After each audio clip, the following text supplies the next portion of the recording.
Hi, have you ever wanted to be a code breaker? Well, here's your chance because we're going to deal with some musical code in this video. So what I've got up here are 10 different snippets of musical notes. And these notes spell out words. So this quiz is all about, can you crack the code? So have a look at what you think the notes are for number one. See if it spells out a word in English and see how you get on. So if you want to freeze this now and then just spend a bit of time trying to work out what you think the words are, that would fill up a few minutes of your time. And when you're ready, just come back and I'm now going to tell you what these words are. So it's good practice in working with the treble and the bass clef. You'd notice as well I've got the alto and the tenor clef on the go for people who know about them. If you're looking at those thinking, oh, I've never seen those in my life, that's fine, ignore them and just do the treble clef ones or the treble clef and the bass clef ones, whatever suits you best.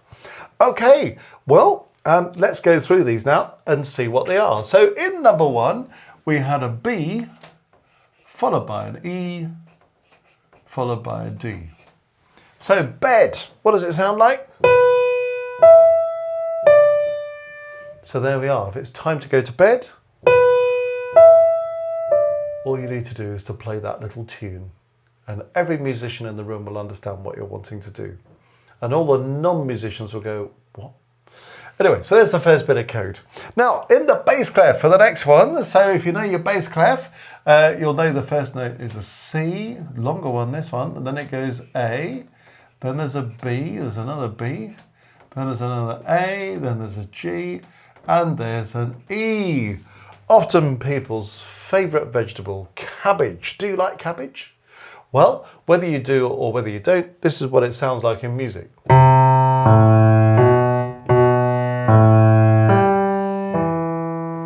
Of course, you could do it differently by putting some of those notes in different octaves, but it's quite an interesting little tune, isn't it? The cabbage tune.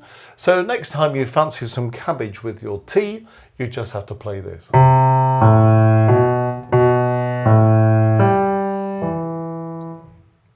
Okay, now the next one is one of these things we call a C clef. This is an alto clef, and this is the alto clef, that's the tenor clef. They're both called C clefs because the middle of the clef tells us where middle C is. So this line here is middle C, and in the tenor clef, this line here is middle C.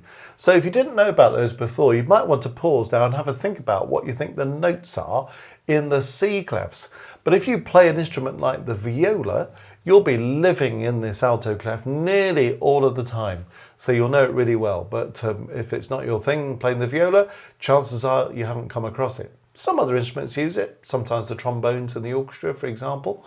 But only certain instruments really get involved in this clef. But you can always work it out because you know that's middle C, so that's B, so that's A. So the first note is A, then it's going down one to G, and then it's skipping down to E, age. So, are you feeling your age? I certainly do sometimes.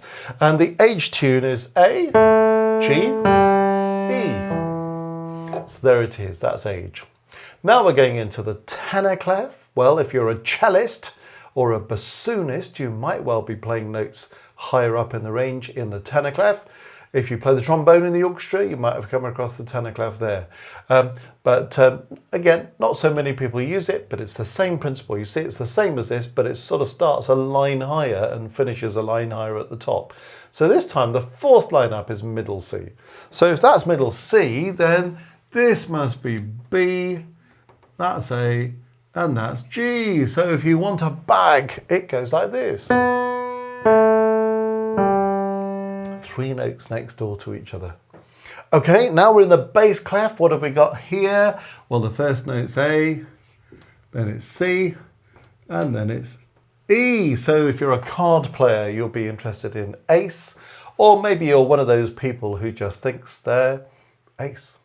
A, C, E. So if you think you're ace, that's your tune. Okay, number 6. Oh, a bit of a longer one coming up here. Let's have a look, see what we've got here. Treble clef. B, A, G, G, A, G, E. It's almost the same as cabbage, isn't it? But this one is baggage. So, have you got baggage? Well, this is what it sounds like. B, A, G, G, A, G, E. You could have the G and the E down an octave. B, A, G, G, A, G, E.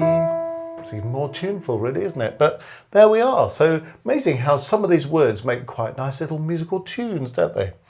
Back in the alto clef for number 7. So remember, middle C is on that middle line. So this is just below it, isn't it? So that must be a B. This must be an E. That must be a G. So beg.